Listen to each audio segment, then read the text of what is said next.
And greetings. Happy Thursday. Welcome to the Steve Deace Show here live and on demand on BlazeTV, radio, and podcast. I'm Steve Deace wearing a shirt that I thought maybe I'd never wear. A Detroit Lions Division Championship shirt. Can you see that? I never thought I'd ever wear one of these. Because, you know, the last time that we sold these, it was 1993, and, you know, I was trying to decipher Pearl Jam lyrics. That's how long it's been. It's been a spell. It's been a minute. He's Todd Erzin. And we reintroduce you to the one and only Aaron McIntyre. He's only half dead today. I had this weird dream yesterday that, like, Casey DeSantis was in here and Todd was asking me about ESPN Plus. And I laid down on the floor of the studio before the show. And then you were, like, interviewed by Stu or something. It was a weird dream, man. That is a weird dream. That's a weird confluence of events, but they actually all happened yesterday. That's how out of it you were, bro. But I wasn't here. No, you weren't. I mean, you were here in corporal form and no other. But would you tell me you were about 75% today? Yeah. So a 75% Aaron is 50% of a real good person at this. So we'll take it. You know, absolutely. Are any of us, when we show here, up here, are we better than 75% on any given day? No, I mean, my 75% is my 100%. Yes, absolutely. Yes. Oh boy. We have a lot going on here today. I knew, though, it was going to be a weird day when we pulled in. I pulled into the parking lot here about a half an hour ago for the show. And somebody walks through the front door of the building. We share office space here with my buddy Bob Vanderplatz and the family leader. So they have about 3/4 of the building, and then we have like 1/4 of the building. And guy walks in wearing a mask. Uh-oh. And I know they're not for this show. Okay, unless we're being trolled, right? I'll take stuff you can't make up and truth is stranger than fiction for $100, Alex. He's carrying a big case of equipment, and I look down, and it says property of PBS on it. And I thought, that makes sense. The PBS engineer is here in the building wearing a mask. Is there anything more on brand than that? Anything? Obviously, they're here to probably interview Bob for the caucuses, I would imagine. You know, they had me on once. They had me on the NewsHour after Trump won the 2016 election. Remember that? And I called them out for the lack of intellectual diversity in their own newsrooms. And remember, that's the last time they had me on. You recall? Yeah. So they're here. PBS is here in a mask. I mean, this is like conservative Twitter trope come to life. It's real. All of it. PBS is here wearing a mask. What's also real is there's a lot more money in this bad boy. All right. So let the record show. The amount of you, by the way, that are already turning into hall monitors on this. Yeah. So last week it was, you guys are being too hard on yourselves. This week, I mean, people are pouncing. Your Republicans pounce on the poll jar. Okay. I mean, if we start to say a word that begins with P, an email comes in, that'll be $10. All right. I'm just going to chalk this up to you guys really want to raise a bunch of money for preborn this year. I'm going to go with that. If it wasn't for the charity aspect of this would have been your worst decision ever. Ever. I've made a lot of bad ones, so that's saying something. But I owed the jar $50, so I put that in there, and I almost never have cash on me. So I put another $50 in there just to pay it forward. So I've got a credit of $5. All right, just moving forward. Aaron already has an IOU in there. You've been pretty disciplined so far. Oh, I plan on being, yeah. I'm going to see if I can drag you down into the pit once, just so you have to make at least one donation of this year. I'm not opposed to the donation aspect of thing, but you got to be careful once you start pulling on this thread. So I gotta stay on the straight and narrow. Hey folks, BlazeTV is debuting the second episode of our docuseries from Blaze Originals, where Glenn Beck traveled to the quickly evolving Liberty County, Texas, to give you the real story of Colony Ridge. It is growing fast, extremely fast, at a rate of 200 lots per week. And based on what Glenn and the Blaze Originals team observed firsthand, the overwhelming percentage of residents are Spanish-speaking non-citizens. Glenn spoke with the developer, John Harris, and while he stated approximately 35,000 people live there, the local officials contradicted him, estimating the actual population is more than twice that. If nothing is done, there's going to be hundreds of thousands of people living in Colony Ridge within just a few years. And that's where you come in. Both the left and right-wing media have given vastly conflicting reports on Colony Ridge. BlazeTV couldn't have traveled there to get the real story, though, without your support. That documentary is only the beginning of our Blaze Originals series, exposing corruption and what's really going on in our country. And we cannot do these productions without your help. That's why, if you aren't already a subscriber to BlazeTV, subscribe now for $30 off an annual subscription by visiting blazeoriginals.com and use the code Colony Ridge. That's blazeoriginals.com. Use the code Colony Ridge for $30 off your annual subscription. Easy for me to say. At blazeoriginals.com. Using the code Colony Ridge at blazeoriginals.com. All right, we're going to have 3 non-political questions coming up here with my daughter Anastasia. We got to get as much out of her the next couple of months as we can because she's going to be gone on maternity leave here shortly, and I'm very much looking forward to that. Not having her on the show, but the reason why she won't be on the show.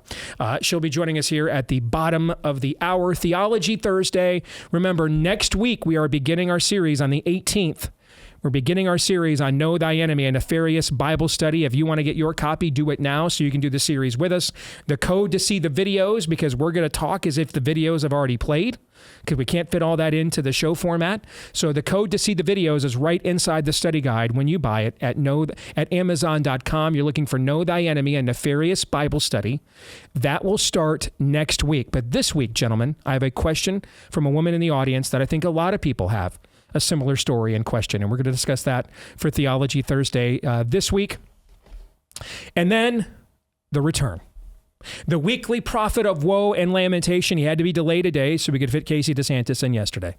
But the weekly prophet of woe and lamentation, Daniel Horowitz, will be returning to the show for the first time in 2024 in the final segment of today's program. But before we get to all of that, let us begin, as we always do, with Aaron's rundown of what happened while we were away. What happened while we were away, brought to you by Trump and Haley versus DeSantis. Last night saw a GOP debate between GOP presidential hopeful Ron DeSantis and former South Carolina Governor Nikki Haley. That debate was televised live on CNN at Drake University in Des Moines. At the exact same time as that debate, former President Donald Trump held a town hall just a few minutes away, televised on Fox News. Here's what happened. At the debate, DeSantis hit Haley for thinking and acting like a globalist. Where's some of that money going? They've done tens of billions of dollars to pay salaries for Ukrainian government bureaucrats. They've paid pensions for Ukrainian retirees with your tax dollars. We've got homeless veterans. We have all these problems. This is the UN way of thinking, that we're somehow globalists and we have unlimited resources to do. You know, I think here's the problem. You can take the ambassador out of the United Nations, but you can't take the United Nations out of the ambassador. At the town hall, Trump was asked by one woman, some of you may recognize her, to put to rest any notion he's gone wobbly on the life issue. You've called heartbeat laws like Iowa's terrible. And so I'd just like some clarity on this because it's such an important question to me. Okay. I'd like for you to reassure me that you can protect all life, every person's right to life, without compromise. So that's a great question. I appreciate it, too. You wouldn't be asking that question, even talking about the issue, because for 54 years they were trying to get Roe v. Wade terminated, and I did it, and I'm proud to have done it. They wanted to get it back, right? You wouldn't have that. There would be no question. Nobody else was going to get that done but me. Yeah. And we did it. You have to win elections. Otherwise, you're going to be back where you were, and you can't let that ever happen again. You've got to win elections. If you look at it, Ron DeSantis, I don't know what he really believes, because, you know, you never know with a politician, and he's just another politician as far as I'm concerned. But his poll numbers have gone down to a level that he's going to be out of the race very soon. He's going to be out very soon. You know, I watched him last night. He's standing up with his shoes, his fancy shoes. And he's going to be out of the race within, you know, a lot of people say before New Hampshire. I don't know if that were the reason. I hope it wasn't the reason. I hope it's for other reasons. I can see a lot of other reasons why he shouldn't be. But he's doing very, very poorly. It happened to coincide with that. Because a lot of people say if you talk 5 or 6 weeks, a lot of women don't know if they're pregnant in 5 or 6 weeks. I want to get something where people are happy. At the debate, DeSantis and Haley were asked one of those dumb questions about what the pair admire about one another. Well, look, I mean, I think that, at the United Nations, I did think that she spoke out strongly on some key issues, and I appreciated that. I also appreciate the state of South Carolina. My wife is a College of Charleston graduate. Her parents lived there for many, many years. And so it is a wonderful state. There's a lot of great people there. And I think to be able to have been governor there is a great achievement. And I really appreciate everyone I've gotten to meet in South Carolina. Governor Haley, what do you admire about Governor DeSantis? I think he's been a good governor. Okay. Back at the town hall, Trump says DeSantis violently locked his state down and was a huge fan of Anthony Fauci. And I never did. I let the governors make their decisions. And some of them, like from South Carolina, Henry McMaster, and frankly, North Dakota, a few of them, Tennessee, they didn't shut down at all. Florida did shut down. Ron DeSantis shut down, or as he's known, Ron DeSanctimonious. He shut his state down very violently, actually, and shut the highways down, the roads down. But we had, I'm a federalist in a sense, because that's the federalist way. No, I didn't actually have a shutdown, despite the fact that some people wanted to, and some people didn't want to. If you go back and look at the records, you will see that the biggest fan of Dr. Fauci was Ron DeSanctimonious. He was a big fan. He said, I go by, exactly, quote, I go by what Dr. Fauci said. He said that 2 months in, all the way through. Also, Chris Christie dropped out of the GOP primary last night. In other news, earlier this week, we now know Defense Secretary Lloyd Austin was in the hospital for treatment dealing with prostate cancer, and that's why he was in the ICU. Not quite the elective procedure we were led to believe he was dealing with. Ohio's State House of Representatives has moved to override Governor Mike DeWine's veto of a bill that would protect children from genital mutilation in the name of gender. That motion to override DeWine's veto now moves to the Senate. Political theater update. Hunter Biden showed up apparently unannounced to some House committee yesterday before promptly leaving. After he left, his lawmakers attempted to field questions from the press. How much crack do you normally smoke, Mr. Biden? Pennsylvania Senator John Fetterman continues to prove he's probably better than Mehmet Oz. Not objectively good, but just better than Mehmet Oz. He talked about how South Africa are acting like hypocrites for decrying so-called genocide. And now let's also talk about that. Now we're talking about genocide. And now South Africa is bringing that kind of a trial. Maybe South Africa being able to sit this one out when they're talking about criticizing. Today in history, in 1755, founding father Alexander Hamilton was born. He fought in the Revolutionary War, published most of the Federalist Papers, and is regarded as the father of the original American financial system. Of course, Hamilton might be known best for his unsuccessful duel of political rival Aaron Burr, which left Hamilton with a mortal wound from which he didn't recover. Again, Alexander Hamilton, born this day in 1755. And finally, this. At White House Senior Living, our residents feel right at home. Our vibrant facility offers delightful activities and outings, round-the-clock professional care, and exquisite house-made meals. Well, I've been eating everything that's put in front of me. I've been eating all Italian foods, basically. And ice cream. And ice cream, chocolate chip ice cream. White House Senior Living, where residents feel like presidents. It comes from the account Real Power Tie on X, and that's what happened while we were away.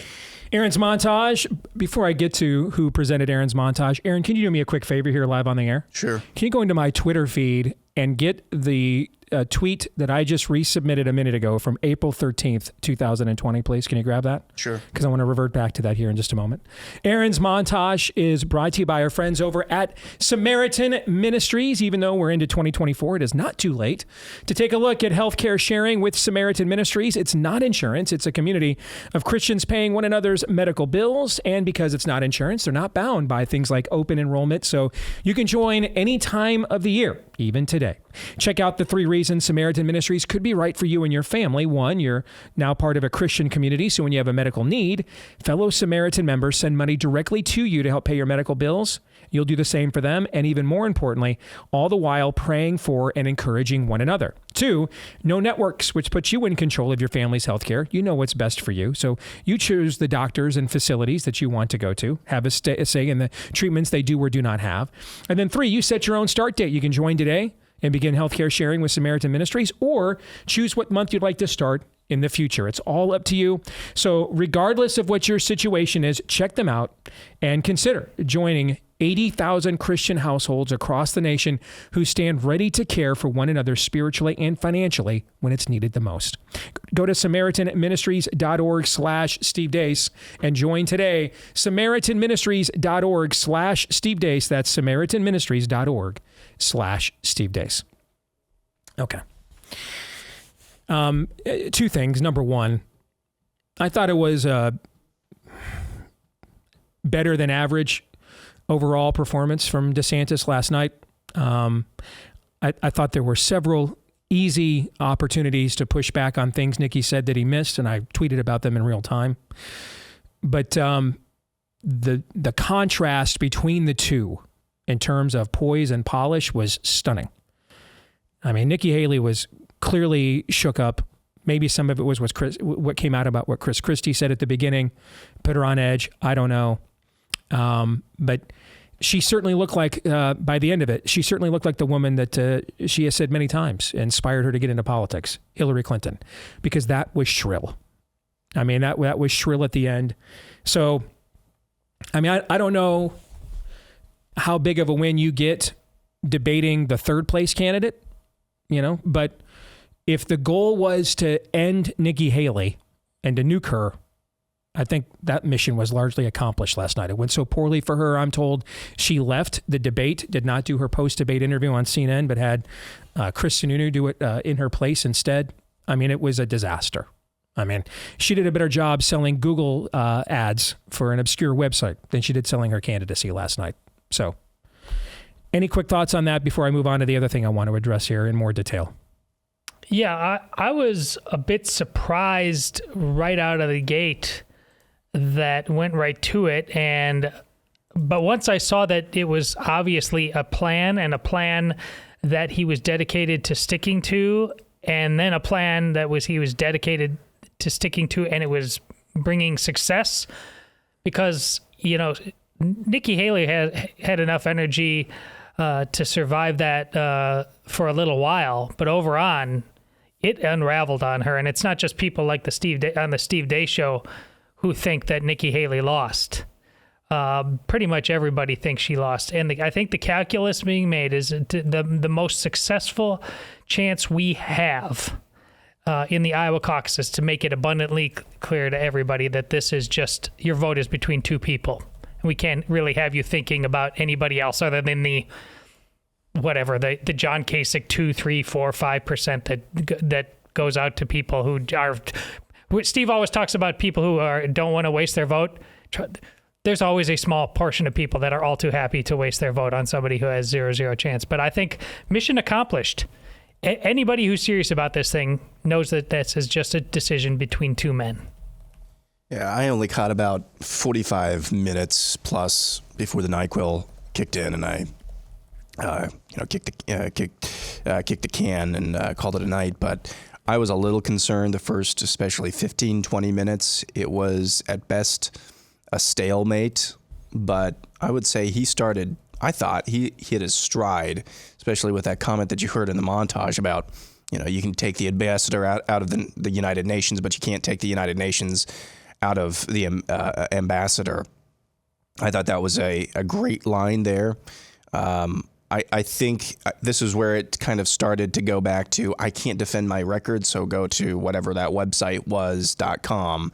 That's what it came off as after the 3rd or 4th drop of that website. It's like, I can't defend my website, or I can't defend my record, so go to this website. That's what it came off to me anyway. Let's talk about the other issue that I think is far more concerning. Aaron, did you pull that tweet? Thank you. This is when President Trump was, former President Trump was still on Twitter. This is from April 13th, 2020. For the purpose of creating conflict and confusion, some in the fake news media are saying that it is the governor's decision to open up the states, not that of the President of the United States or the federal government. Let it be fully understood that this is incorrect. It is the decision of the President, and for many good reasons. With that being said, the administration and I are working closely with the governors, and this will continue. A decision by me in conjunction with the governors and input from others will be made shortly. This is the President clearly letting you know that he is the one in charge issuing lockdowns. And this was in the midst now. We were during 30 days to slow the spread, the second lockdown when this was tweeted out. Here's the thing. What I'm going to say is going to irritate many of you. And I know why. Because when people told me this about a toxic relationship I had, it irritated me. So I get it. This isn't about Donald Trump. It's about us. And that's what I had to learn growing up with Dave Deace. It wasn't about Dave. It was about me. I had to own me. I had to take responsibility for me. I let him do that to me. I let him do that to my mom. I let him gaslight me. Yeah, when you're 5, 6, 7, 8, 9 years old, you can't do much about that, right? But what about when you're 16 or 17? You kind of can. Yeah. When you're a grown man, you kind of can. More than kind of. Yeah. I mean, I'd let him come around early in Amy and I's marriage and get under my skin and couldn't control myself. Because I didn't and here's the thing about that.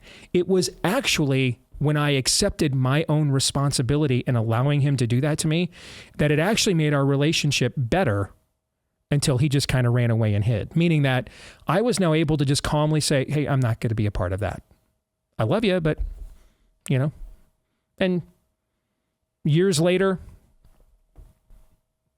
Dave has still never owned his role. And so, I mean, I've forgiven him many times and a long time ago, but that restoration's not occurred because he hasn't performed his part of it, right? Right. Because I don't know that toxicity is still in his life. And I now, as a father of myself, have to protect my children from that. Right. And, but it doesn't get under my skin, doesn't bother me. And now I can actually see things more clearly. I can see the times that he was a very good dad. I can see the things that he instilled in me that were necessary for me to be however level of successful I am today. The work ethic, the example that he set. He was a very hard worker, a very good provider. He always set a good example with that. He always taught me never to quit, never to give up, you know, except for the one time on the Jackson Park wrestling team when I was humiliating myself and the entire family. We both agreed on that. Okay. Then the world should never see Steve Deace at any age in a singlet ever again. We both agreed, and we went on and we shook hands and ejected. All right. When Donald Trump says things like this to you that are just clear sociopathic levels of lies, like the clips that Aaron played there. Here's the thing too. If you really believe you're up by 30 points, why would you even need to say those things? You would not. Right. You do them out of personal spite. The questioner, by the way, is our old producer, Rebecca. Did she even bring up Ron DeSantis' name in her question? No. No, he just chose to do this on his own. That's a personal character flaw on his part. But that's not your responsibility. And I don't think that should necessarily play a role in whether you're going to vote for him in this primary or the general election or not. You're not responsible for his character flaws. You are responsible, though, when you allow him to impose them on you. You are responsible. And when he says things to you like, I never locked anybody down, and Ron DeSantis was who loved Anthony Fauci, and by implication, not me. You and I wrote a book that sold about 200,000 copies. Yeah. Yeah. Kind of countering that entire argument with how many pages of footnotes. There were more footnotes in that book than there were pages, if I recall, correct? Yes. Yeah, I think that book's maybe right over your shoulder, perhaps. Yeah. See, it's not about him. It's about us. It's not about these, the politicians. It's about we, the people. We cannot allow our employees to gaslight us like this. If you own a business in this audience, would you allow your employees to gaslight you to your face like what your employee your would-be, and he's not even your employee right now. He's running to be. But look at the way he's answering the questions. Well, I'll tell you what will win elections. Well, by golly, Mr. Trump, I wish you'd enlighten us all, because we've been getting our ass kicked since we started hanging you as the standard bearer of our side. We have lost every election cycle since the one you barely won. We've lost them all. So by all means, if you know some secret sauce of what it'll take to win elections, and the insulting of the most loyal voting base the Republican Party has had for 50 years, pro-lifers, these are the same things John McCain said, the same things Mitt Romney said. Did they become president? Did they win? No. No, you know why? Because this has been tried before. This strategy of, I'm not really pro-life, and so wink, wink, I'll get pro-choicers to vote for me, and then all the pro-lifers will show up and vote for me no matter what because they have nowhere else to go. Did President Mitt McCain try that strategy too? How did that work for them? Did it work well for them or not? No. It worked well for Barack Obama. Yes, it did. He became president twice, largely because of that.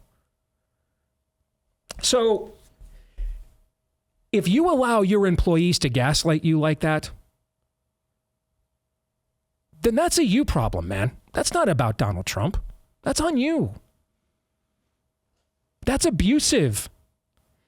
Letting someone lie to you like that who is your subordinate. He is your subordinate. He's treating you like a pawn. He's treating you like a plebe.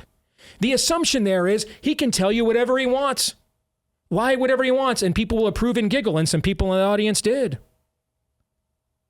And there is to be no accountability, none. Usually employees don't hold themselves accountable. That's why they have what?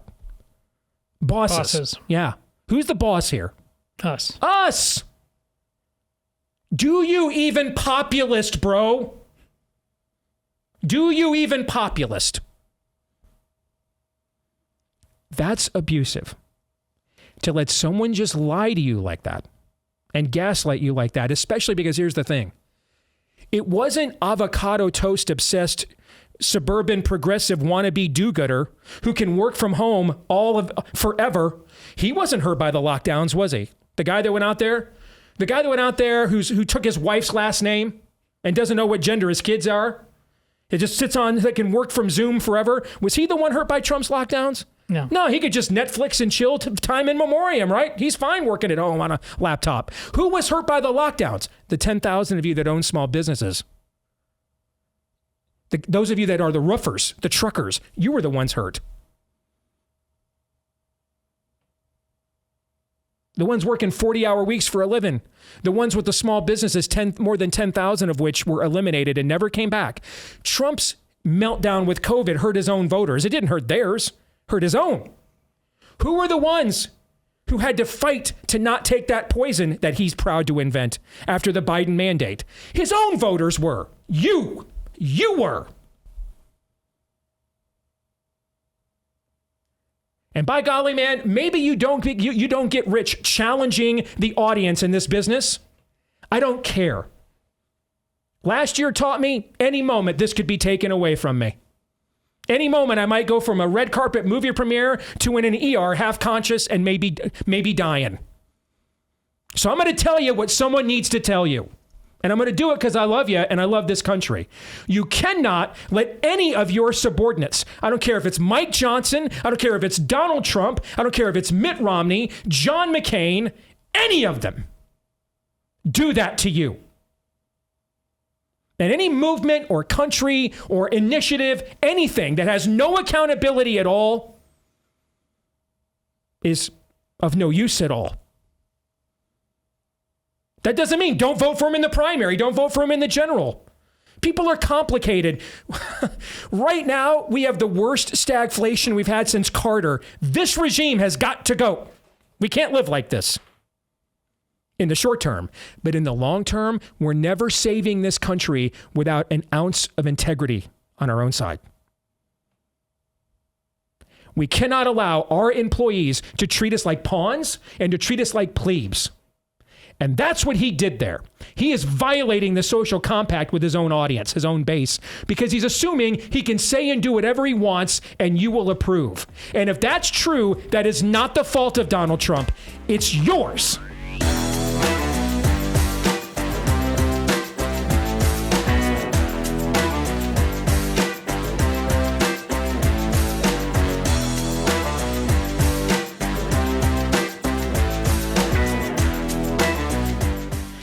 Traditional media is crumbling. Why? Because they've lost credibility.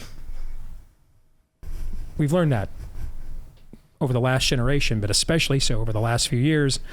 And when you realize you're being lied to right and left, and that's coming from the institutions as well, maybe then you also realize I better be prepared to withstand what's coming as a result of all of those lies. That's why you want to get started with that preparation with our friends at My Patriot Supply. To do so, go to preparewithdace.com. There, you're going to save $200 on their essential 3-month emergency food kit from My Patriot Supply, which has helped millions of Americans prepare for emergencies. Who knows?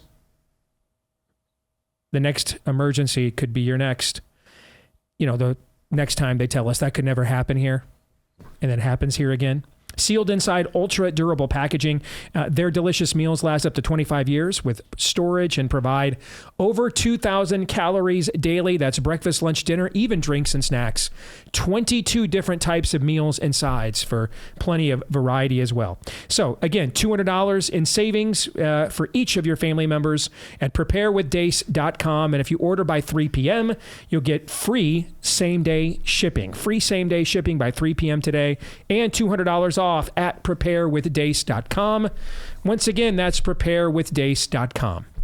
It is now time for 3 non-political questions. We all have questions. Who am I? Why am I here? Where am I going? Who am I? A search and a question of identity. Why am I here? A question of meaning and purpose. Where am I going? Question of destiny. Some better than others. What sort of morality or proto-morality would you expect to find in a chimpanzee troop? Injecting some levity into the demise of Western civilization. It's 3 questions on the Steve Deace Show. And there she is. The very pregnant, about ready, although we're still about 6 weeks away, right? 6-7 weeks away? 8 weeks away, technically. 7 weeks on Sunday. Okay, yeah. I don't know who's looking more forward to this, me and you. Probably you, you know. Maybe just a little bit more me. Did you guys see that look? That is a look I have given many people when I have done to them what you just did to me, and I am very proud. I am very proud to see you do that to the old man. Thank you for that. I liked it. Yes. You're welcome. You are definitely looking more forward to this than I am, but I am greatly looking forward to it as well, sweetheart. How are you? Good. I do love being pregnant, and honestly, in the grand scheme of things, God has been really good this whole time. I mean, we've had no problems at all. Like, it's been really smooth the whole time.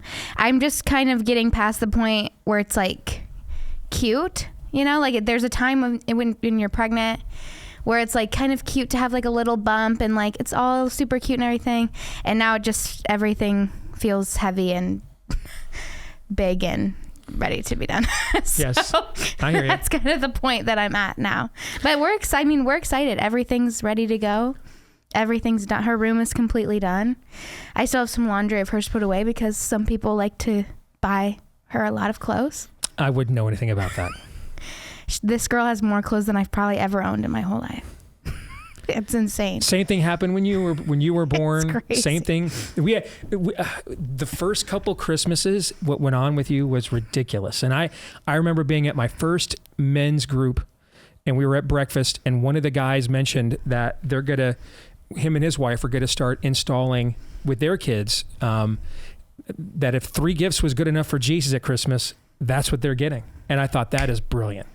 And that's where the whole 3-gift thing came from, because we just couldn't handle the amount of spoilage, and you couldn't handle it either. I mean, we have videos of you as a toddler just opening presents at Christmas, tossing the present aside, and going and grabbing the next present. I bet you loved that. Yes. Oh, yes, it's adorable. In fact, yes. See, we're hoping to institute that rule with Autumn. We were hoping, and then this year some people went a little crazy. I think some people, no names mentioned, decided to get in Now before she was here, before and the rule is was enforced. Yes. All right, sweetie. So what are we talking about? You've got the non-political questions. Anastasia, fire away. Yeah. So I haven't seen you guys for a while, since before Christmas. So first question is, what was your favorite Christmas gift you guys got this year? I mean, I got a lot of cool gifts this year. I'm going to have to think about it. Todd, you go first. I got to think for a minute. I got to think too. I mean, Aaron, you get anything smoked? No, we did smoke a pork tenderloin. I actually used Brian English's recipe that he sent to me after putting out a feeler, and that was incredible. Your good friend, Steve. Mm-hmm. So that was really good.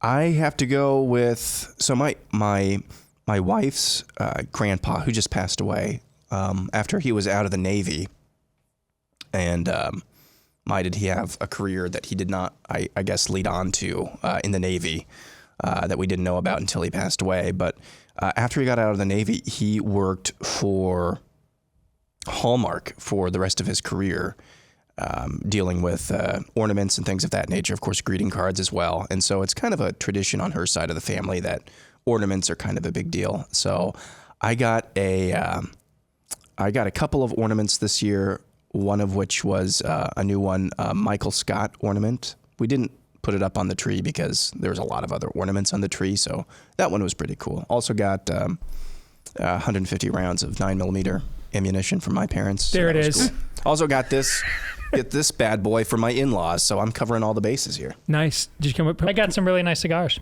Okay. Yeah. I mean, you guys did great overall, but I think I'm going to go with your mom made a matted collage of pictures from the filming of Nefarious and the premiere. I thought that was really cool. Yeah. I mean, you guys spoiled me as in total, but that maybe stands out to me the most. Did you hear what happened to your grandmother? My mom? No. So, I mean, I was very proud. We always get, her and her husband Jim, they love Omaha steaks. And so we order that for them every Christmas. And this year, your mom and I are like, we're going to go next level. So we went to Costco and bought the best indoor Ninja grill they had there. Yes. Thinking that would be like a really cool gift. And they had the biggest box under the tree and everything, right? Mm-hmm. Okay. So they come over Christmas Day to open up gifts. I can't wait for them to open it, and your grandmother is convinced that she can guess what the gift is. Did you hear her say that? Yeah, I did hear her say that. And she was completely wrong. Okay. Yeah. Which is always awkward when you're like, it's going to be this, and then it's not. And then it's like. Yes. And then your grandfather picks up the box and he looks really excited, and I can see him examining the box. They looked really happy. Okay. Yeah. We get back from the Rose Bowl. They already had that Ninja grill. And they played it off the whole time because they didn't want it. Which is shocking. Yeah, I know. If you know anything about me, now imagine me well into my 60s, and because I've had a serious medical condition, I've had to take a lot of serious drugs for years, a serious amount of morphine. You think you're unfiltered. And I have no filter at all. None. My mom has no filter at all. How she kept that the whole time. I had no idea that kind of blows my mind that they kept that in secret that whole time. Your mom told me that. It blew my mind. I'm like, I cannot believe my mom kept that. Because that would have been such a her thing to open it and be like, we actually already have this. Yes, yeah. And then your grandfather just picking it up and examining, he was really excited, to play it up, I was like, wow. But yeah, they already owned it. So there you go. That's so funny. Apparently, that's shocking. We got them such a good gift that they had already bought it for themselves. So, all right. Number two. Number two is, what movie are each of you looking most forward to this year?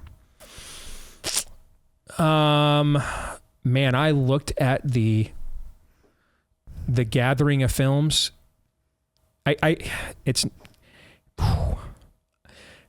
I'm always down for more Minions, you know that. So there's going to be another Despicable Me movie coming out July 4th weekend. So, I love the Minions, you know that. So I love those films. So that's on my list for sure.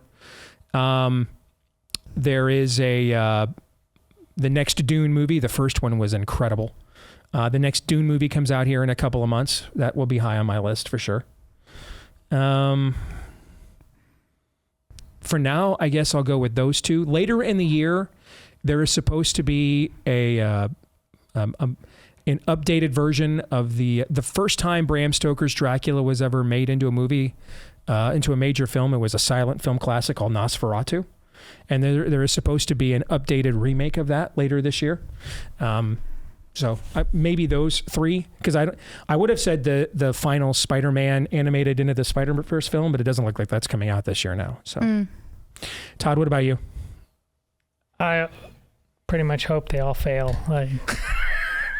I don't. I'm lucky. Well, your hopes are coming through this day and age, because most of them are, as a matter of fact. Yes. I mean, because of my daughters, I just rarely get out to the movies anymore. Then getting to see the Songbirds and Snakes was because they enjoy it, and I certainly enjoyed my time, and I'd like to return to that movie. But I think, I still think we have a ways to go for Hollywood to fall apart before it can be built back up again and be something that's a useful cog in our cultural machine. My point being, I honestly don't plan on going out to see any movies, and I just wait till they come out and I've heard something about them. Mm-hmm.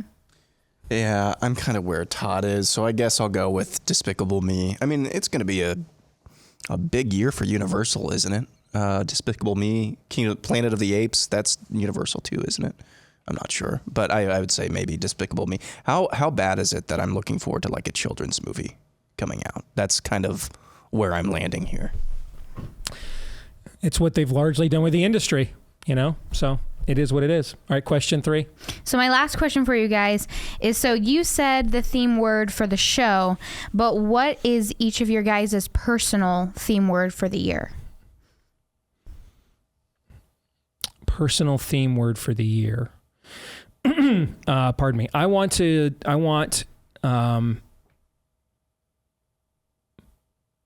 or theme sentence, knowing you guys. Are you talking like on a personal level? Yes, on a personal level. Because you said the one for the show, but I was curious if each of you guys had one kind of as a personal self for the year. I've not talked about this publicly or with anybody other than your mom. So I'll throw it out there now because, I just went off about how we need accountability and I need it. So I was lifting over Christmas break, man, and I just felt, I felt a lot of conviction from the Lord that this is the year I've got to lose the last 50 pounds that I have not lost all these years. I've kind of taken 20 of them off, 20 of them back, 30 of them off, 30 of them back, that this is the year I've got to lose the last 50 pounds so that I'm carrying too much inflammation and I got to lose these last 50 pounds so that I am prepared for what the Lord wants to do for this next stage of my life and calling. So, that's just something your mom and I've talked about. I've not talked about with any of you guys or even publicly yet. These guys haven't even heard that yet. But so since you put me on the spot, and so I'm not a hypocrite, follow the very stuff I was just talking about before you came on. And we all need accountability. For me, that's my thing for me this year. Todd?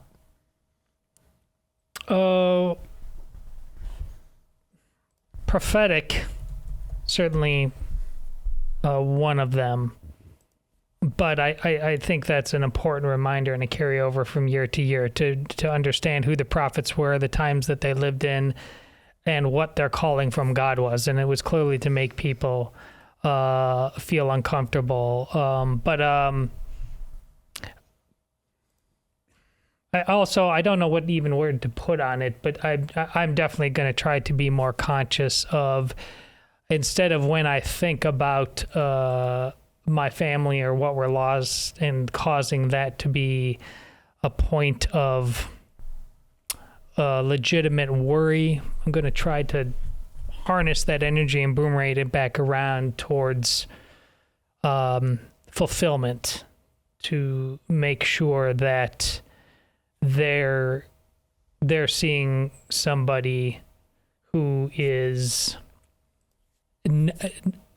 not going to be overcome by events, is still going to find.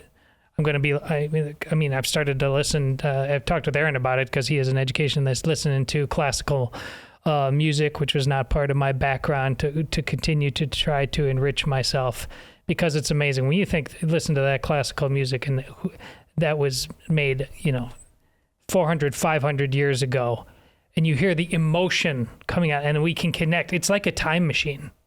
And I think this day and age, we are so titillated by utter nonsense and banality over and over and over again. It's important, even if you think that's not your jam, a lot of that is the part of you that you need to kill. You need to go, I'm Jack. We need to go back. I've been quoting that a lot the last few weeks, actually, both in interviews I've done and even just conversations I've had with people, quoting Jack Shepherd in Lost. We have to go back. Yeah. You said a sentence, personally. It's same for me every year, and it's tongue-in-cheek, and people have a laugh, ha-ha, but it's don't end up in a ditch. If you are physically in a ditch somewhere, something bad has happened. You've either run off the road, the mafia has captured you and is about to, probably put a cap in your head, or something else. If you physically ended up in a ditch, something bad has happened, but spiritually, don't end up in a ditch either. Whether that's an idol you might be attached to or glom onto or in the process of attaching to, that's a ditch. Whether it's a way of thinking that's maybe not in line with the Lord, that's a ditch. So don't end up in the ditch. Same now as it ever was. Or in the great cringy line of 2020, which I know Steve loves, now more than ever, it's a time to not end up in a ditch. Gonna be having more opportunities physically to not end up in a ditch here in the next couple days too. That was good, Aaron. I expected when he said it, I have the same, that I have most years. I thought he was going to say next. I mean, just to really be around a lot less people. I thought that's what he was going to say. I thought that was coming next, right? But that was really, really inspiring. That was pretty good. I mean, you thought when you were little, you thought it was weird that if people knocked on the door and we didn't know it, we wouldn't answer. Because it's weird. Even it's a homeschool thing. even if Aaron knows them, he chases them away. Yes. Yeah. Because I saved you the other night. You remember that? An AFP person coming up to the Deace household, and as Stephen and I were also entering the Deace household. And you were wondering how we were going to react. Oh, you stopped him and said, I did, and we had a conversation, and he was like, "I'm just gonna give this to." I said, "I'll give this to him." I don't think this is the house you want to come to. This is not the house you're looking for. No, it's not. All right. Thank you, Princess. Appreciate it. You bet. All right. Next hour for Theology Thursday, we are going to discuss a letter that was sent to us by Cindy. And Cindy is facing a challenge that is paramount in this era that pretty much all of us to some degree face. And that's why I thought let's have that be the conversation for Theology Thursday before we start Know Thy Enemy. So we will do that next.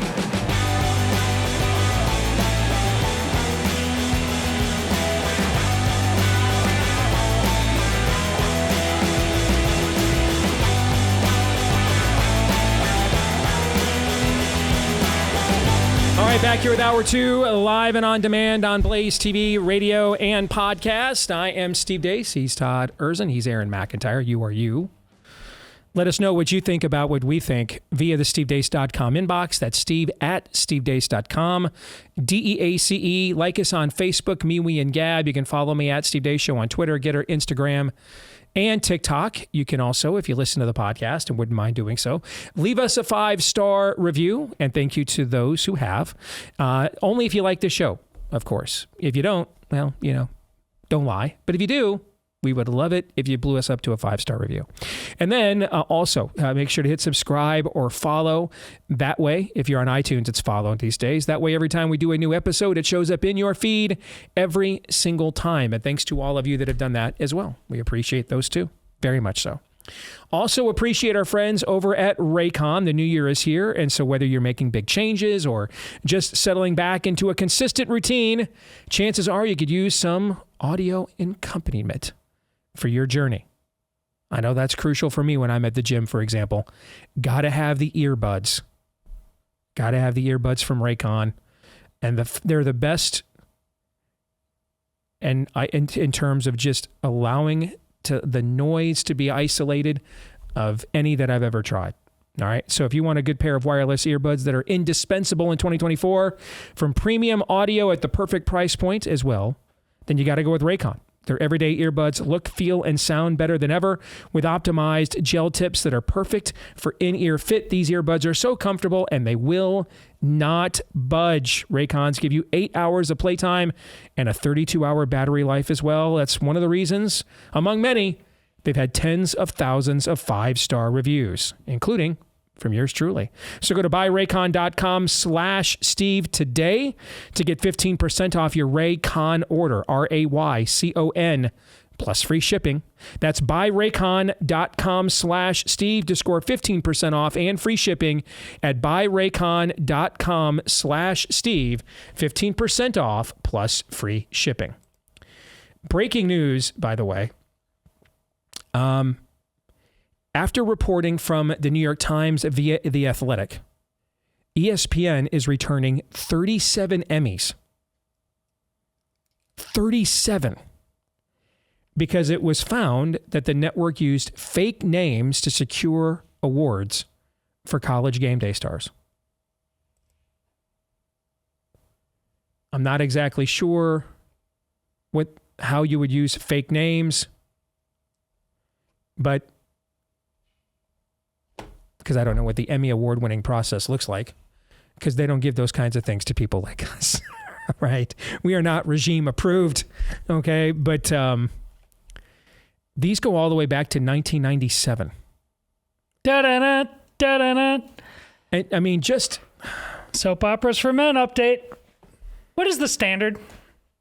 What is the standard for excellence in sports on any level? This is perfect. How much fun do you think our colleague Jason Whitlock's going to have with this on his show today? Good. This is perfect. Just because I know he loves to point out how these corporate media enterprises anoint themselves as the gatekeepers of veracity and integrity and democracy, and ESPN has essentially been lying to game the Emmy system since 1997. And the irony, of course, is they got busted by one of their own regime outlets, the New York Times. That's what I think is funny. And while over that time increasingly lecturing us over and over again about how we aren't woke enough. Yes. I know Michael Sam's a marginal NFL player, but if you don't think that he should be the rookie of the year and MVP of the league, you clearly must be a homophobe. If you don't want your 5-year-old watching the draft with you and watching him homosexual cake smash his boyfriend on national TV, you must be terrible. Didn't Jamel Hill go on ESPN called Donald Trump a white supremacist? Right? I mean, just right now, every time. Aaron Rodgers says great point here too. What is more and more obviously true. And the hip, edgy new guy, Pat McAfee, now just right in front of you gets his balls cut off and shown to the world. Like, I'm just selling out. Here I am. I can do no other. Yep. And all of you are going to slurp it all off because go team. This is perfect, Steve. Absolutely perfect. It is. Because this is what I've been telling you. Sports is just becoming for almost everybody. It is the Idiocracy. That movie, it is Sports Center. It's the same thing. Remember when Dan Patrick and Keith Olbermann were must-see TV every Sunday night? Well, look at what those two became. And Keith Olbermann is certifiably insane. Yes. Like there's more than a screw loose. More than a screw. But he's in the car when I'm driving in. It's on the radio. But look at this. That is Sports Bro Central. Is it? There's no there. There's nothing. Chris Crane, the guy who created the show you're doing, when we were on CRTV, asked me, hey, what's the MO or, what's kind of the vibe for your show you want? And I told him, because Chris had previously set up the Dan Patrick Show, actually, when they were starting off at DirecTV. And I said to Chris, I want to do that. I want to set that with stuff that just is kind of who we are and what we're about, just kind of decorating the set. But I, come in and just do this. I want the vibe where I'm like doing this with like a couple of buddies, Oh, that's the best part of that show. Yeah, and so I haven't listened to Dan Patrick probably in like 8 or 9 years, just because I don't have time with my schedule now. But I kind of just feel like I can't trash him because basically copied the entire vibe and formula of his show for my own. My point is that Dan Patrick is one of the few who could put his thumb on this scale. Oh no, not going to happen. In the end, he'll complain about the mothership and ESPN and Inside. But are you really going to do and say the things that can help this entire industry? No, you're going to just make sure you get paid. Yeah. Too much money, Steve. Steve, did you hear? There's just too much money. What there really is ultimately, and since this is Theology Thursday, let's make a theological point about this, and then I want to get to Cindy's note. Okay. When I think it's in the Olivet Discourse when Jesus is talking, what a lot of theologians think he is either talking about the end times or he's talking about the times that will come in the future when Jerusalem is destroyed by the Romans, ending that era, depending on your eschatological view. Okay, so Jesus is definitely talking about a future age. It's just, is he talking about 70 or 110 AD, or is he talking about what will happen at the advent of his second coming? Or both. Or both, maybe. Yeah. That's right. Okay, and he says that the Lord has to shorten those days. I think he says it in there, or if not, it's somewhere else where he's speaking prophetically. He says that God has to shorten those days, or even the elect would be deceived, even the ones that God has called to salvation.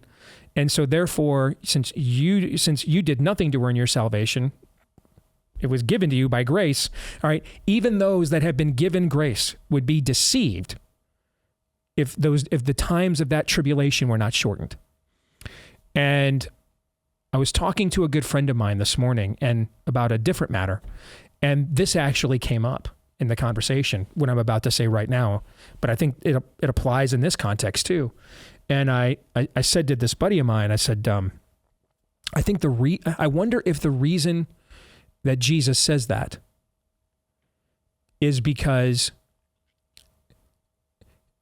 the allure of this world and getting the approval of it, getting the affirmation of it is so strong. And if we're talking about a future time where a line is clearly drawn, I mean, if you think that he's talking about 70 or 110 AD, we're talking about the Romans ending the state of Israel for almost 2,000 years, until we get to May 15th, 1948. There will not be a state of Israel. All right. And so that is a monumental historical significance where your allegiances are going to be tested at that point, right? Mm-hmm. Because of the significant stakes of those two events. Or if you think that he is only or in addition to talking about what will happen at the end of the age, then we're down into things like antichrists and marks, and everybody's bearing a mark. All right. Everybody has made it clear which kingdom they are aligned with, right? Mm-hmm. And think about it, regardless of whether it's more of a preterist context or more of a futurist context there, the events still remain so significant that the pressure to align with the conventional wisdoms of those events would have to be think of the amount of pressure you feel. I'll get notes from people that'll say, "Hey, I've got a diversity, equity, and inclusion hearing at my job tomorrow. Should I speak up?" And just think about the pressure you're feeling about whether to speak up about that. You're a government school teacher, and hey, here's your new earth science book, and everybody was an ape, and there's no reason for being, and that's not true, right?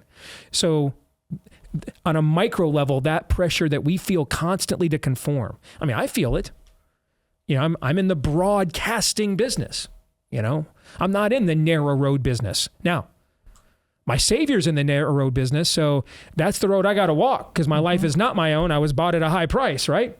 But no one gets into this to narrowcast, right? No one gets into this to have the smallest audience they want. No pastor ever says, never leaves seminary and thinks, man, I hope I just end up with 110 people in an upper room like Jesus had. You know, I mean, no one says that, you know? So the pressure to conform, the need that we have to be affirmed by the era and culture in which we live. I don't know how anybody ultimately avoids it without the Holy Spirit actively at work in their lives. Yeah, I totally agree. I don't know how you, in the end, you have to have a buy price. Everybody does. We're all human. In the flesh, there's always a buy price. So or another way of putting it is a pressure point that eventually we're just like, that's enough. I can't take any more, right? And I can't imagine without a supernatural will at work, working its will in your life. I don't know how you'd possibly be able to ultimately avoid not bowing the knee. I agree. We just bow. I mean, not let's face it, not much pressure for most people has to be applied these days. I mean, they'll sell out in a heartbeat for almost nothing. I mean, I feel pressure to, and when I say this, I'm just talking internally. Nobody at the Blaze calls me up or anything. They've been great to work with, okay? But internally, I feel pressure like there are salespeople with families who need us to draw an audience so they can, that's large enough to sell ads so they can pay their bills. You see what I mean? Mm-hmm. I do feel that pressure. So I don't want to make it look like I'm not human, but it just all pales in comparison to the pressure of... That's real. Let's go back to where we started this. This is with ESPN. 99, did you say it goes all the way back? Yeah, it's in 1997. 1997. Okay, yeah. But already made. Yeah. This is the point about Josh. You didn't have to do this. Right.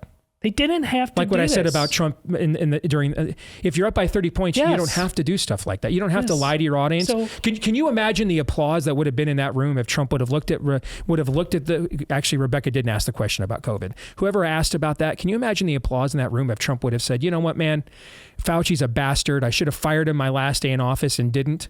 And that's why I'm running again for retribution. I'm going to get back at all these bastards that took my administration down, who I listened to, and now I know better, and I'm stringing them all up. Dude, we would have opened the show today and with a friggin' standing ovation. We would have done it, right? That's the thing. But so it's not even beneficial to him to do things like this. It's just not. And then ultimately you have to decide, choose ye this day. Everything really comes down to this, doesn't it? Choose ye this day whom you will serve. Didn't I just ask you yesterday or the day before, which parts of our lives do we not get to put through the God filter? Yeah. The answer is there's none. Yep. But I know I'm not alone, and I keep looking for him because I'm human. You know, I took the first formal biblical discipleship class I ever took after I got converted. There was there were things in there. Basically, the guy who wrote the course wrote his own versions of like parables. And one of the parables he writes after your conversion is he's like, what happened in your soul is the equivalent of dropping an atom bomb on Bikini Island. Okay. And it just, your old nature was just obliterated. Now, just like an island is, but there's fragments of that island that are throughout the water of where it once stood, okay? And what we are tempted to do is to grab those fragments and say, that one's good, right? That one's good. I'll take that. Just give me that one. Let me have that one back, and I'll take that one with me. And that's the sanctification process is what he was pointing out. That's the tug and pull. It's we keep trying to pull up the parts of our own souls that are sinful souls that were just blown up like an atom bomb would blow up an island, pull those little pieces up and reclaim them back and say, no, that's mine. That one, I was still okay when I did that though. That was good, right? Okay. As opposed to being, and we fight the urge to be an entirely new creation. Yes. Yeah. Which brings me to Cindy's note. Cindy writes, I raised my two daughters in the Catholic faith, but I admit I didn't do a good job. As adults, they didn't attend any church, and at times they've had open disdain for organized religion. Consequently, they have not raised their children with any God-centered faith belief. One daughter is in a strained relationship because of all the LGBTQ stuff. The other lives close to me, and we have a close relationship. And since I don't work, I help her transport my grandchildren and with running errands. I've been praying for years that God would open their eyes to see the truth and come to him before it is too late. The other morning during prayer time, I asked God to please help me have the right words to say when the subject of faith and salvation comes up. I read and study the Bible and even practice what I would say so that I will be prepared for these conversations. But it always seems that when the time comes, I fail. The conversations that I've had with myself sounded so good at the time. You too, huh? Never seem to become a reality when it comes time to profess my faith. One afternoon, I was scheduled to pick up my grandchildren. I picked up my 13-year-old grandson first and enjoyed our conversation on the drive to pick up my 15-year-old granddaughter. Normally, our conversations revolve around the latest video game that he has discovered, Mr. Beast's latest escapades, or a YouTube channel that he likes. This particular day was different. He started out the conversation talking about how some people think there are two ways to get to heaven. I did not prompt this conversation. He said that some people think it is through Jesus and some people think it is through Jesus and doing good things. I told him that it is only through Jesus that we are saved. But when we have Jesus living in our hearts, we automatically then want to do good things to show his love to the world. That's a pretty good way of explaining it to a 13-year-old, actually. I tried to stress the importance of having a relationship with Jesus by giving him an example of a man with billions of dollars. I told him that when that man dies, he will leave his riches to the people who had a relationship with him, people that spent time with him, who were his friends, who loved him not for his money, but for who he was. This is pretty good, actually. Again, is this the most deepest, probing, theologically precise? Does it have to be? But you're talking to a 13-year-old. Yeah. Yes, yeah. Just like the kingdom of heaven, we need to work on having a relationship with Jesus. So the other day, I picked him up again, and the conversation again went to these subjects. He asked a question I'm not sure how to answer. He wants to know what happens to people that never get to hear about Jesus and how to be saved. He also asked about what happens to people who worship other gods. I was taken aback by these questions, so I didn't have a good job answering them. The next time we have this conversation, I will tell him that with all the other religions, salvation is based on what we do or don't do, but Christianity is all God-centered. The only thing we can do to be saved is to ask forgiveness and accept the free gift of grace that Christ is offering us. Please tell me how to answer the first question and tell me if I'm on the right track with the second. I would tell you you're absolutely on the right track with the second. On the first question, there are good ways to explain this, but you just need to know there are no easy ways to explain it, because this isn't easy. So there are good and more constructive ways to have the conversation, but if you're looking for the absolute perfect way to say, in a non-offensive manner, that there is only one way that God will ultimately accept atonement for your sins, because he only has one son. There's only one lamb slain before the foundations of the world. And he literally put him through hell. Literally put him through hell. He's not doing it again. And to actually offer, after God did that to his son, smited his son on our behalf, to then say to him, that's not a good enough offering, I'm going to do something else, is actually a great insult to God. A father cannot give more than his own son. No greater love than this, than a man would lay down his life for his friends. Those are the words of Christ himself. So the son cannot give more than his own life, and a father cannot give more than his own son. So to then say, well, that's not good enough, I'm going to give you the offering you want.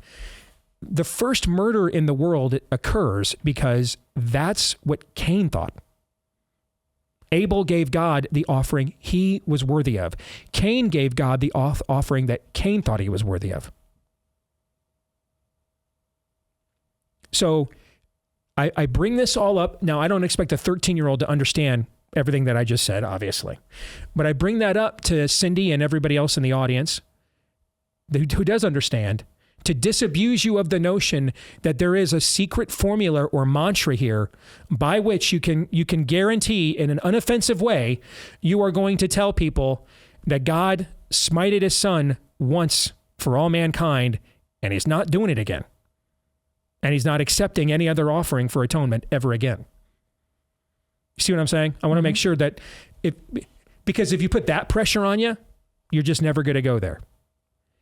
Now, there are ways to say it constructively. For example, I had a broadcasting peer of mine years ago. He was a grown man in his middle years, but he said to me, he came up to me one day at work out of nowhere and just said, Jesus is really the only way. And I looked at him and I said, what kind of father would God be if he executed his own son on your behalf and then told his son afterwards, but you know what? Maybe we'd have to go through with that. There were other ways to do this. Then you would criticize God the other way. Then you would criticize him and say, what kind of a father would do that to his son if it wasn't sufficient? Why would you put your son through that? You see what I'm saying? Mm-hmm. You would do it the other way, you know? So one thing I would do is explain it simply, because when you get into 13-year-old kids and human beings in general, what are their presuppositions that are their objections to this? I'd want to flesh those out first so that I can answer those, right? So, I mean, I would start with a basic statement. I would say to my grandson, God so wanted you to know what was true. So wanted you to know how much he loves you. That with all these other religions and all these other claims out there, like Buddhists, they're actually atheists. Buddhists don't believe in God, for example. They don't have a God. Buddhists are atheists. But a lot of you didn't even know that, probably, right? Okay, so see what I mean? All right, with all these other theories and all these other philosophies and stuff out there, God wanted to make it so plain how we could be forgiven by him that he sent his one and only son to die for you and then to rise again from death to know, yeah, that's the only being that would have the power to do that. He wanted to make it plain, wanted to make it simple to understand, to see, to know. Because a lot of people are going to make a lot of claims in this world. And so God wanted to make it very plain who really is Messiah, who really is God, who really has the power of death and life. See how he reacts to that? And then I think, you know, you get into individual relationships and different people are going to have different objections. There's no tried and true, you know, formula or talking point sheet. It comes down to, you know, people are individuals. Thoughts? Yeah, you know, that 13-year-old boy, not all of them are made alike. At that point, this boy has passions, interests, I hope on some level. Whatever it is, a sport he plays, if it's a video game he plays, something like that. But they'll know that innately, like the back of their hand. Think about it like music, reading music, it was always pretty arcane to me. But like baseball, think about somebody watching a baseball game for the first time. It's going to look like insanity, chaos. And that rule book, but if you start out young and you immerse yourself in it, it becomes a second language. You become intimate with it. Here's the thing about like this faith. You can ask philosophical questions about it, practical questions, but ultimately you have to say to this 13 boy, you know how deeply knowledgeable you are about this? So say, I'll answer the questions you have as best as I can. But even if I give you the perfect answer I could, until you go inside, if you're really curious to find out, no answer I give you, you're going to have to pick up those Gospels and read them for yourselves. Because this is not, it's the way Steve always said, is my faith the doctrinal yada, yada, yada speech you get? It's a person named Jesus Christ. Mm-hmm. You've got to come to know him. He is not an algorithm. He is not a philosophical exercise. He is a person who bled and died and rose again. And you've got to get close to that for yourself. So take the pressure off yourself a little bit. Mm-hmm. Even if you give the perfect answer, you're going to have to say, if you're really interested about this, you're going to have the courage and the dedication to at least know as much about this story as you do about playing Super Mario Brothers. If you don't, even if I give you the perfect answer, it's not going to be good enough. Before I throw it to you, Aaron, I want to make sure I say this to Cindy before I forget. Mad props to you, man. You owned your stuff. Yeah. You're like, I wish I'd have done a better job with my kids. And so instead of sulking, instead of feeling sorry for yourself and the end is nigh, you're pouring yourself into your grandchildren. Yep. All right. I mean, that is phenomenal. You're finishing your race as a grandmother, man. And I wanted to make sure to give you encouragement for that. All right, Aaron, your thoughts? If you have any. Yeah, I think kind of along the lines of what Todd was saying, and I would echo the compliment you just gave Cindy as well. That is, it's not easy to, I think, admit what you did, but at the same time, just going forth in faith with your grandkids and trying to be a light to them. That's, at the end of the day, that's what God calls us to be, is just faithfulness. And so well done to you.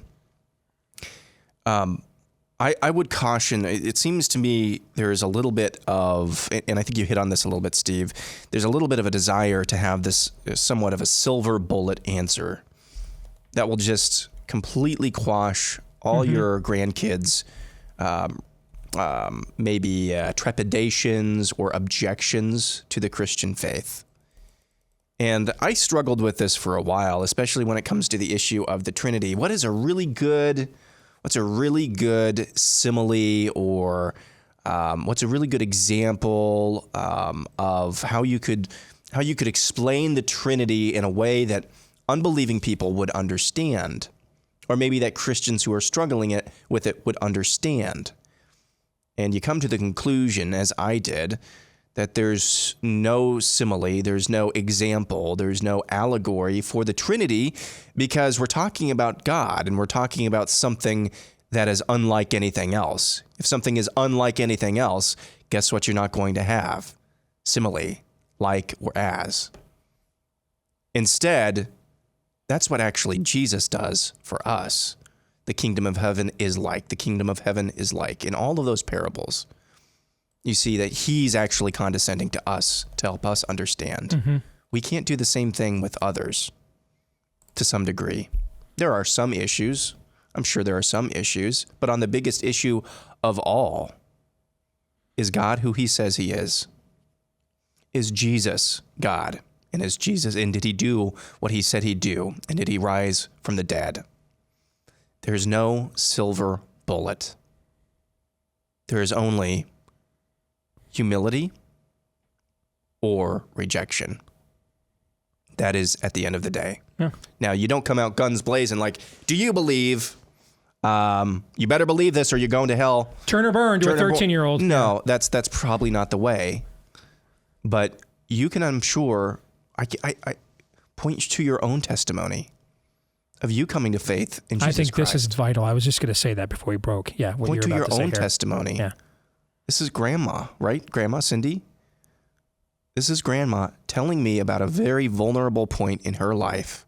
Yep. That's probably going to be the biggest impact that you could have on that grandchild. Correct. I was going to end with that. Great point. Your own testimony, your own demonstration of Christ's love and integrity in your own life, those will go a much longer way than any particular verbal explanation or retort you could come up with, for sure. The prophet of woe and lamentation is next.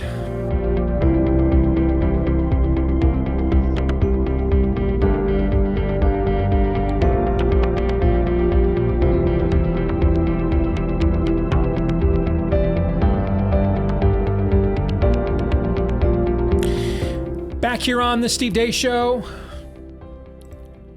Aaron, my screen just went blank. Right here in the middle of the show, brother, and I got one more live read left. Let's see what you got. My screen is blank too. Are you kidding me? No. Well, it's back now. You did that. How about some Miracle Made sheets? Oh, thankfully I've got this one pretty much memorized. All right. So Miracle Made sheets are so good that I've got their ad pretty much memorized. I mean, I wonder too, I wonder too, once we get into wintertime, well, how does the self-cooling, temperature regulating stuff work when this time of year we're getting another winter storm tonight? We've got record cold temperatures. It looks like we're going to easily have the coldest Iowa caucus of all time. Remember last week when I screwed up and I posted the Celsius temps for caucus night? Well, now we're getting pretty close to what those Celsius temps were. We're now talking like minus 14 Fahrenheit Monday night for the caucuses. That's not even counting the wind chill. You know what? Man, these sheets are phenomenal in the winter too. Slept on them again last night. I'd highly recommend them. Best bed sheets I've ever slept on. And over the last couple of years with movie premieres and other things, I've been able to stay at a couple of pretty nice hotels that I normally would not be able to afford on my own. I would put these sheets up against any of those. They're phenomenal. You want to try them too. TryMiracle.com/Deace is where you can go. If you go there, you'll get 40% off at TryMiracle.com/Deace. If you use the promo code Deace, you get an additional 20% off plus 3 free towels. They're awesome. Best bed sheets I've ever slept on. TryMiracle.com/Deace. That's TryMiracle.com/Deace. We welcome in now for the first time in 2024, the prophet of woe and lamentation returns. And I'm guessing a new year means a new you, Daniel. You are here to bring the year of jubilee, not lamentation, correct? That is correct, Steve. Same, I mean, new year, but old industry. Same old industry. But you know what? I've gotten a little bit of a facelift, a little bit of a change here in the studio. So things are looking up. Not as quite as fancy as yours. I should mention, a little humble brag, but I did bring this up last week and thank the audience, but you weren't here. Our publisher over at Post Hill Press sent us via BookScan the top-selling righty authors of 2023. You and I's book, Rise of the Fourth Reich, Confronting COVID Fascism with a New Nuremberg Trial So This Never Happens Again, was the #9 best-selling conservative book in the country last year. And when I looked at that list, and I put it up on Twitter so people could see it if they want, but when I looked at that list, I'm pretty confident the only two books that made this list without a push from Fox News, without one single appearance on Fox News, I think it's you and I and Alex Jones. I think those are the only two people who made this list without any form of a push or promotion from Fox News. So you did a lot of the heavy lifting with that book, my friend. So I wanted to make sure that we mention it while you're here with us as well. Congratulations. No, congrats, Steve. But I do think that we might have a monopoly on those who are actually literate or at least have a attention span enough to read books. So I don't know if you could read too much into that. So among the people who actually read books, I think we have a substantial market share, because I did see a number of books that didn't perform as well, that they were incessantly on Fox. Mm-hmm. So I guess, it doesn't sell. But make sure to tell, by the way, your favorite Boomer Con that you don't want to miss any of Fox's coverage Monday night. Do not step outside of your house. You might miss that Fox coverage. That's true. You want to sit there? Stay home. Especially if you're in Iowa. Weather's going to be terrible. If you're an Iowa Boomer, you want to make sure you just plant yourself right there in front of Fox News all night long. Do not move. Do not leave. Watching Fox News is the best thing you can do, even better than voting. Make sure you stay and watch Fox News. Especially if you're an Iowa Boomer. That is true. I agree. All right. So I don't even know where to begin. Let's start with Congress. I cannot believe we did this, but we actually, I believe, downgraded from Kevin McCarthy, and let me explain why. And maybe you'll have a different answer. Here's why I think we have. Because now we have a guy that was promoted as a champion of the Christian right, out there dropping biblical worldview, which outside of shows like this never gets mentioned in the media. And he's out there dropping it to the New York Times and CNN and in interviews. And much of the country, including much of the church, frankly, doesn't know what that is in this era. That's why we're in the hole that we're in. And so now we're owning both ends of this, where we could blame this on the corporatist technocratic wing of the GOP, the failure theater again, the surrender caucus again. No different than John Boehner. We went from a chain smoker to a CrossFitter, to just one technocrat for another. Well, now we've got John Boehner doing fundraisers for Mike Johnson. Apparently, he can sober up long enough to do one of those. This is worse because now our brand is attacked. If you're a Christian conservative, a religious conservative, your brand is attached to what is going on now. And at least when the corporatists we all hate were doing it, we could all rightfully unite and get on message opposing it. Now we're split. Now I see Christian pastors I have an immense amount of respect for that have known Mike Johnson for years, going back to when he was an attorney at ADF, and they're hesitant to criticize their friend, and I understand that. And he probably helped them in key cases, because my understanding, he was a great attorney at ADF. Probably should have just stayed there then.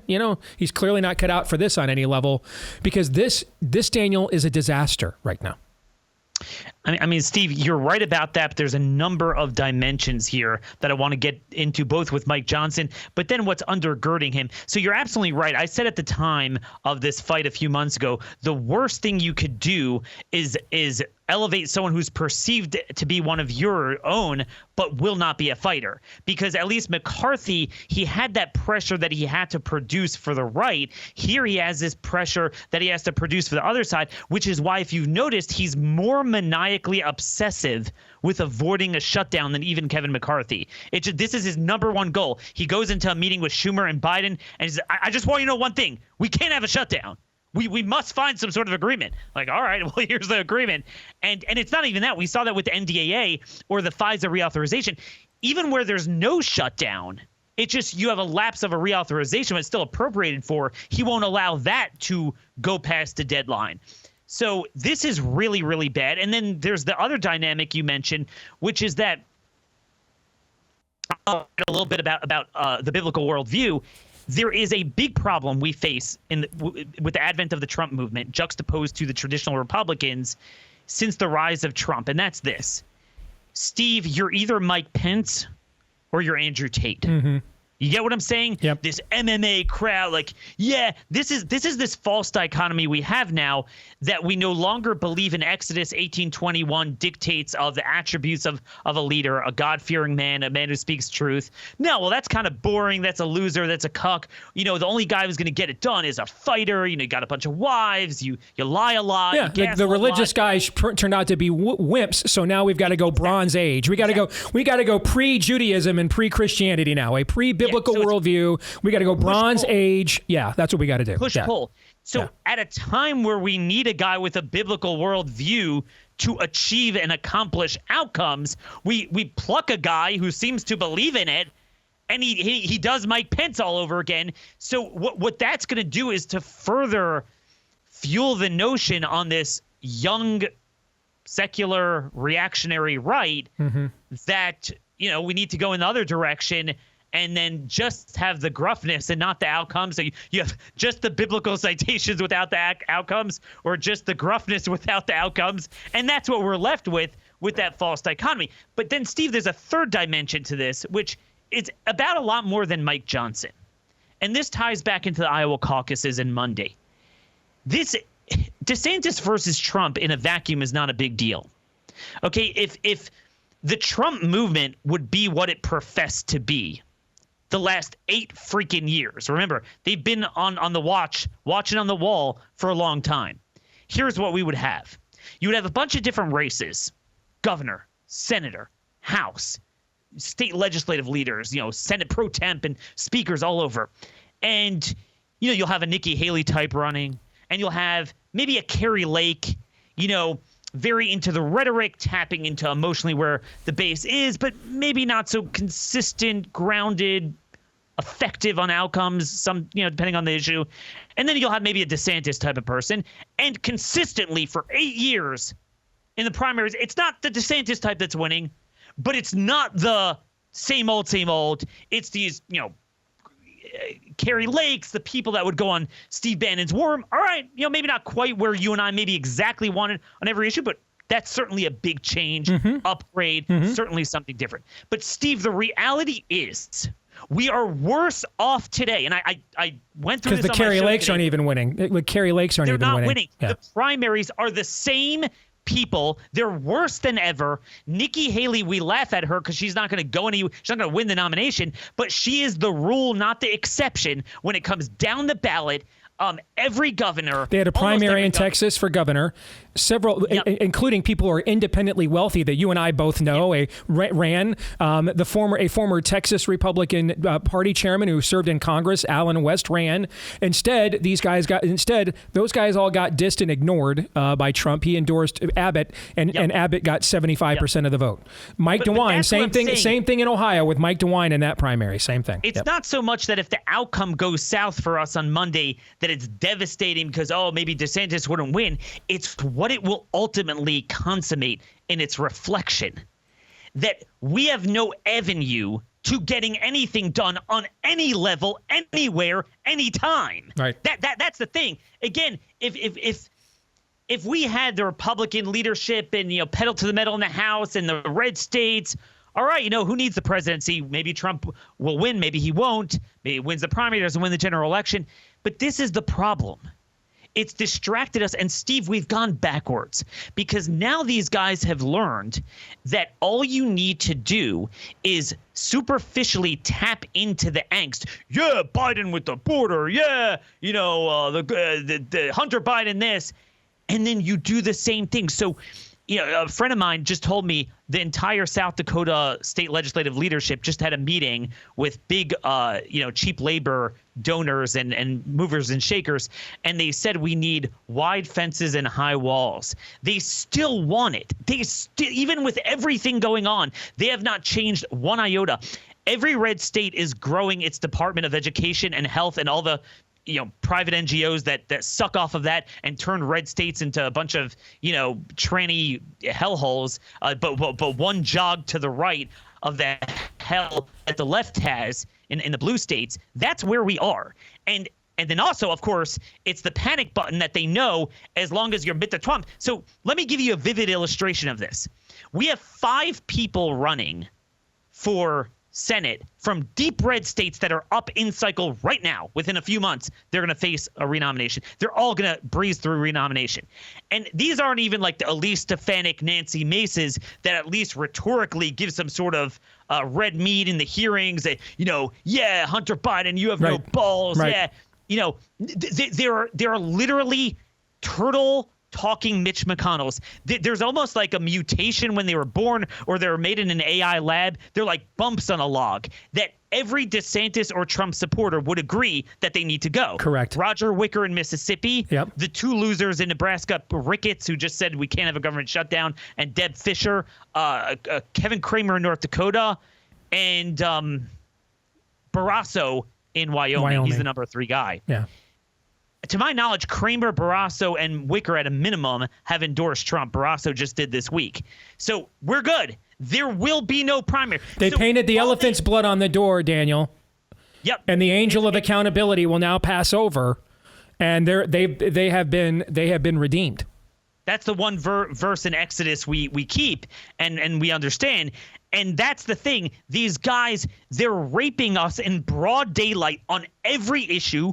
They have no redeeming qualities. I mean, I don't even, again, not even like the Nancy like at least Stefanik, Carrie Lake, they can at least win us points rhetorically in the arena of ideas in the media. They can at least carry a talking point. In this case, we're getting no talking points and stabbed in the back on every piece of key legislation. We're getting nothing. They're not even the updated listless vessel version of the establishment. They are literally a fossil from Jurassic Park. Like they're so bad that Fox would not even book them to lie to our people. That's how bad they are. Like they couldn't even get on Fox because Fox would not want our people to know how bad they are, so they keep them off Fox and put Elise Stefanik and Nancy Mace on instead. Every one of them won renomination. Mm-hmm. What we are doing is not working. So we'll see what happens next week. But if it winds up being Trump, my question to Trump supporters is, what are you going to do beyond that? Because I could tell you, if DeSantis wins, I will be working on the same projects I'm working on. Because that alone is not self-executing. But I think we do understand that if he were party leader, he would go around to this growing Freedom Caucus leadership in the states and elevate some of them and give them tailwinds for support as running for governor. Whereas right now, the reason we're not getting recruits is because you can't run against these people because they know they automatically secure Trump's endorsement, and you're done. Yep. You can't win, and nobody has an answer for me. How is it that in 8 years, we could laugh at these people all the way on? Oh my gosh, Tucker's like, Trump has changed the face of the party. You could circle jerk around with 10 guys coming on each other's shows and slurping off of each other's talking points and thinking everyone agrees with you, and that's nice. But we don't have Steve Bannon's getting elected. That's right. Up and down the ballot. Yeah. It's just not true. Yeah, Bannon's war room guests don't actually have any power in the Republican Party at all. No. Yeah. Good stuff. By the way, now Trump has said last night he's not running for retribution, which was, frankly, I thought the best case for his candidacy. Yep. Okay. So, all right. Thank you, Daniel. Appreciate it. Not really, Happy but it's to always deliver. good to see you nevertheless. All right, guys, thoughts on that uplifting and inspiring conversation as we go right to the woe and lamentation from the jump. Well, he's right. If you sit down with the Trump supporter and ask them how much has actually changed because of Donald Trump, you may as well be speaking an entirely different language than most of them, because there's really just a different group of people on Fox News than were on before. Nothing else has changed. They believe like they finally found like their sweetheart.